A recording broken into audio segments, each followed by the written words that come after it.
Minecraft 1.19 will add the mysterious Sculk blocks into the game, and with them already being accessible through experimental snapshots, here's everything we know so far about the Sculk blocks of the Deep Dark biome and the ancient cities. Let's check it out. Also, only a very small percentage of my audience is subscribed, so if you enjoy this content, feel free to subscribe, turn on notifications, and then you'll never miss an upload in the future. Also, Minecraft 1.19 is very much still in development, so all the information of here is only from the experimental snapshots and is subject to change. So, Sculk blocks, the new type of block introduced in Minecraft 1.19. Where do you find it?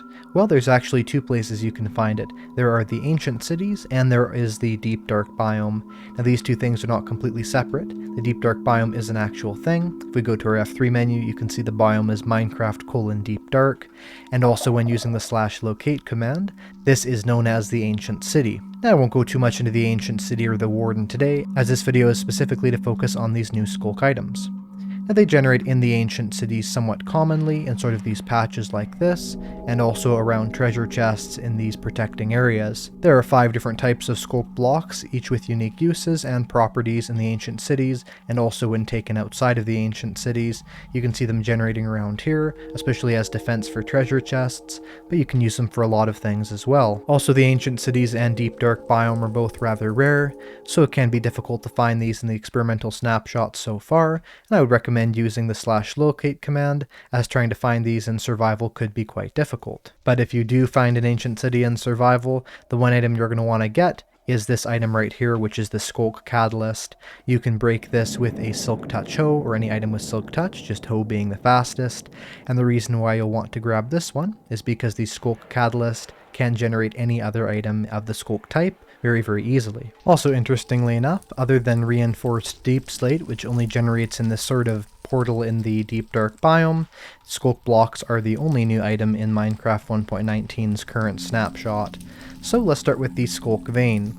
Now, the Sculk Vein doesn't actually do much on its own. You can break it and replace it with a Silk Touch hoe, but upon breaking it without Silk Touch, you don't actually get anything from it. We can try that out right here in survival, and you can see when breaking this, we don't get anything, we don't get XP, it just is an interesting texture. You can actually see here on the texture, it sort of moves a bit, it is animated, and we have that kind of wobbling in and out. But Sculk Veins do mean something. They mean that the Sculk is growing, and any block that has the Sculk Vein on top of it, that is from the Sculk replaceable group, can eventually turn into Sculk during the right conditions. So let's say this block here was Sculk replaceable, you can tell that in your F3 menu, and the Sculk Vein being on top of a block means that if Sculk grows again, that block can turn into the full-on Sculk block, which leads us into the next item, which is the full-on Sculk block. Now, these blocks are somewhat decorative, but they're also very useful because when you break a Sculk block without Silk Touch with a hoe or any other item, it will drop XP, which is kind of an interesting new mechanic in the game, that a certain block would drop XP. And because a very large amount of blocks in the game are actually Sculk replaceable, these blocks are really invasive if you do have the right conditions for Sculk growth. So having a lot of these is very cool though, because let's say you have a mob farm, and you can get yourself a large amount of these, then it's a great way of storing experience. And before I confuse you anymore, I'm going to introduce you to the Sculk Catalyst. Now, the Sculk Catalyst is a very interesting item. This is how you actually grow more Sculk, and it'll make more sense in a second. If any mob dies next to a Sculk Catalyst, like let's say let's get the zombie over here, and let's kill it with maybe an axe. Basically, if any mob dies near there, the experience from it does not just go like into your inventory, it actually goes to the Sculk Catalyst right here, which grows more Sculk around it. So in a sense, the Sculk block is almost like a block that means that a mob has died. It's sort of like the block of death or something. It's a very interesting mechanic, and I think it's a really cool addition to the game. You can see it there as well. Now, basically, the Sculk grows around the zombie, or whatever mob it is. In fact, it could even be like a tropical fish, it could be a cow, a pig, an axolotl, a wither, anything basically, other than, I think, a ender dragon. And as long as it's about 9 blocks from the Sculk Catalyst, it will still function correctly, having the Sculk beneath it where it died. So maybe that was a bit far away there. It does have to be within a bit of a range there. But when killing it here, you can see that it will spread over here because it's within the right range. And of course this isn't spreading very much, but let's say we're going to have a constant stream of dying mobs next to it, which we can do very simply by having a command block on the ceiling that summons ourselves some tropical fishes. Again, something very easy to get. You could even just bring fishes in a bucket with you to kill and get more Sculk. And we just have those generate multiple times up here just like that. We'll have that on repeat with needs redstone just so we can have a redstone block there to control it. And basically what happens is because all these different mobs are dying, we're going to have a massive amount of the Sculk grow. You can see that right here. Alright, now turning command block output to false so you can actually see what's going on. You can see here what's basically happening. The Sculk is slowly growing from these bubbling charges, as they're called, around here. You can see some really cool particles on top of the generator here, or the Sculk Catalyst that is. So the Sculk Catalyst sort of has these interesting waves going on it, and we have these almost soul sand-like, in fact almost exactly soul sand-like particles on top of it, just like this, with them being kind of darker and lighter. So kind of a darker soul being opened up into a brighter kind of soul particle like that, very similar to the soul sand. And these bubbling charges go around here and spread the Sculk, and they spread very, very rapidly, and they can spread very, very far. As you can see, it spread all the way over here. But as well as generating the Sculk, it can also generate the Sculk Sensor, as well as the Sculk Screamer, which I'll get a little bit more into later. And we can tell these blocks here are obviously not Sculk replaceable, because although they're getting these Sculk veins on top of them, they are not turning into Sculk blocks. Also, the way this is growing is kind of the correct way. You can really never have a stream of mobs this fast unless you had maybe a guardian farm, so you'd never see it work like this. But it's interesting, so if we break some blocks around here, you can see they almost instantly turn to Sculk if these bubbling charges go over them. And the block you can see generating around here on top of the Sculk is the Sculk Sensors, and also you can occasionally have a Sculk Shrieker appear here. Now, how do the Sculk Sensors work? This is certainly the most useful item of this entire update so far, and certainly of the Sculk block. Why? Because a Sculk sensor is basically wireless redstone, or at least it can act that way. So basically, if we walk around here, you can see it senses it, but it senses basically anything that you would assume would make sound in real life, or really just in the game. So you can see here that if we're within radius of this, like walking here, it doesn't notice us, but if we go near it, we walk around here, it'll kind of sense us there. If we get ourselves some redstone, and put the redstone on the side of it, we can see an interesting thing here. To get a redstone signal out of it, we don't even need a comparator. We can just straight up have it be right there. Now, let's say we make a bit of noise here. Maybe jump around here. You can see there's a very little bit of a redstone power there. It doesn't certainly get powered all the way. But let's say we get very close and we do that, it will power more so.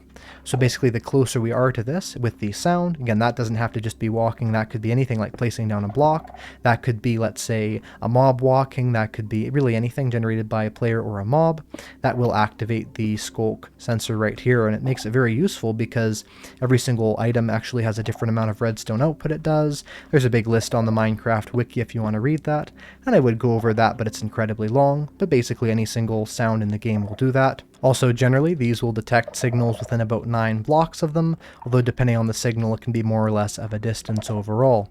But they're a really cool block, and I'll show you why. Let's say you wanted to make yourself a TNT trap.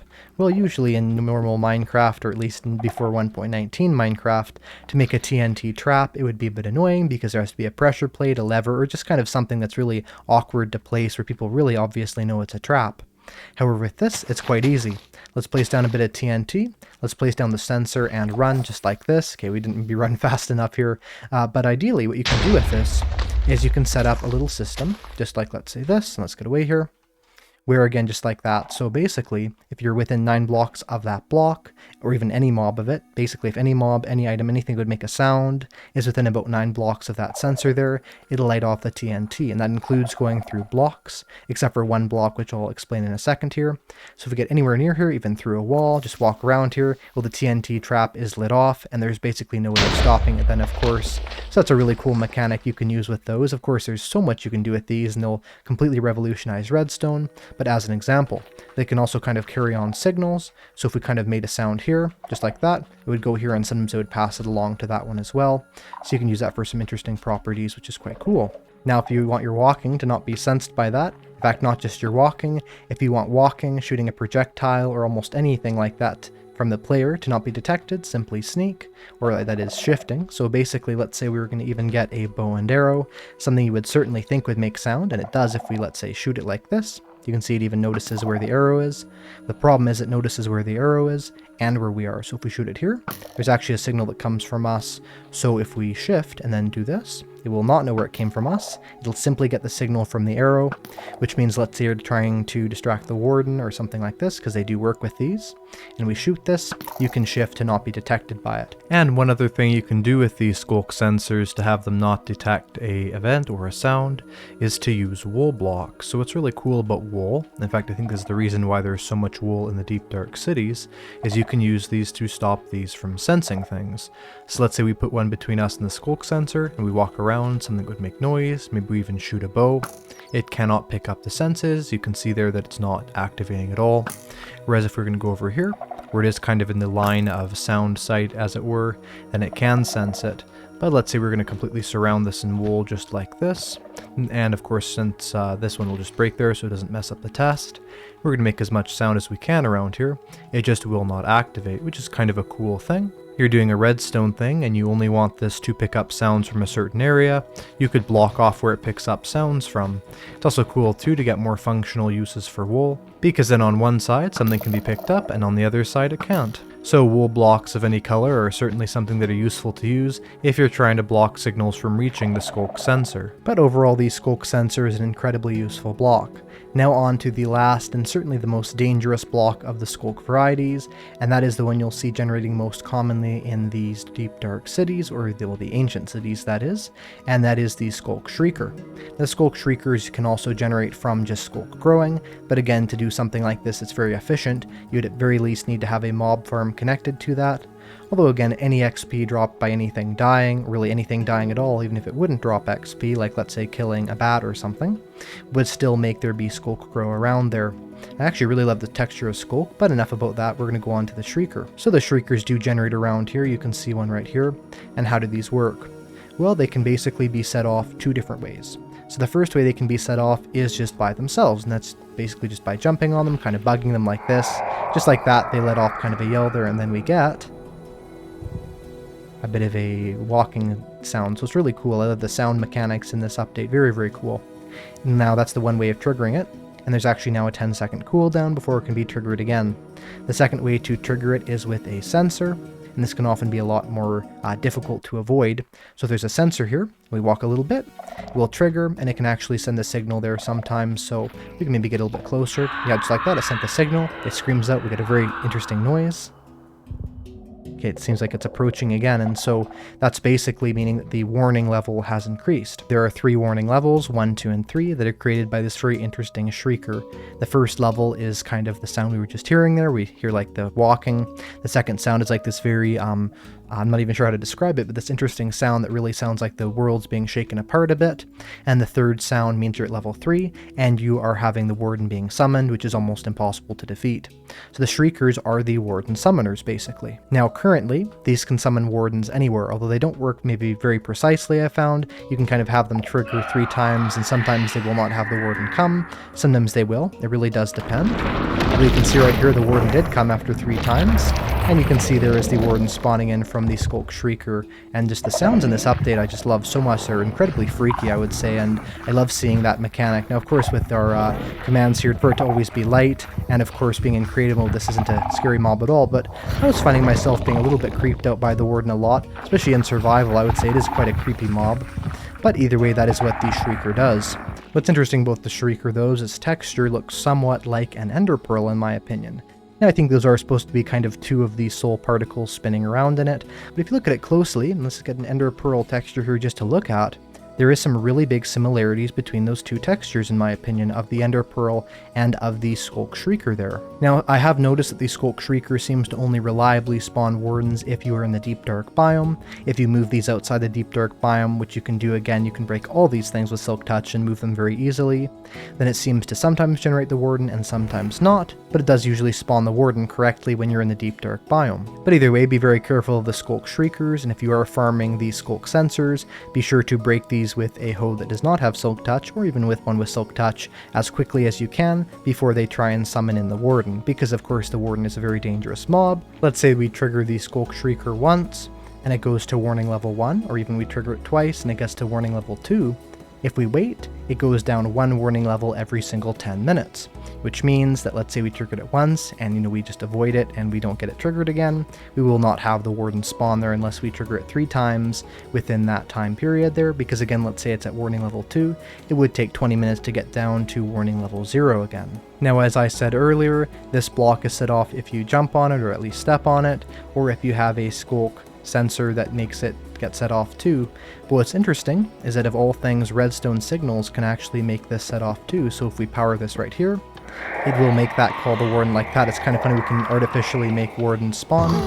But actually, okay, that was a bit of an interesting animation of it going in. But what I've actually found is that once any Sculk sensor is at warning level 3, especially if you're around the deep dark biome, that warden is very loud, but especially if you're in the deep dark biome, it seems like then these will automatically summon the warden if they're warned at all. So again, I think just any powering of this, like I'm not sure if a nearby redstone signal would do it too. No, so it has to actually power it, but you really can just abuse it with redstone here to instantly power it. Yeah, it seems it does not need 3 warning levels if it's already been activated once, and you get these wardens instantly spawning in with these cool animations. Anyway, that's everything we know so far about these 5 new Sculk items in Minecraft 1.19. If you enjoyed this video, make sure to press the like button, make sure to subscribe to see more content like this, feel free to share this video with your friends so they can learn more about the new update. Also, if you want to, you can join the official iCraftMC Reddit, Discord, and also follow me on Twitter. I will see you in the next video, and I hope you have a great day. Goodbye!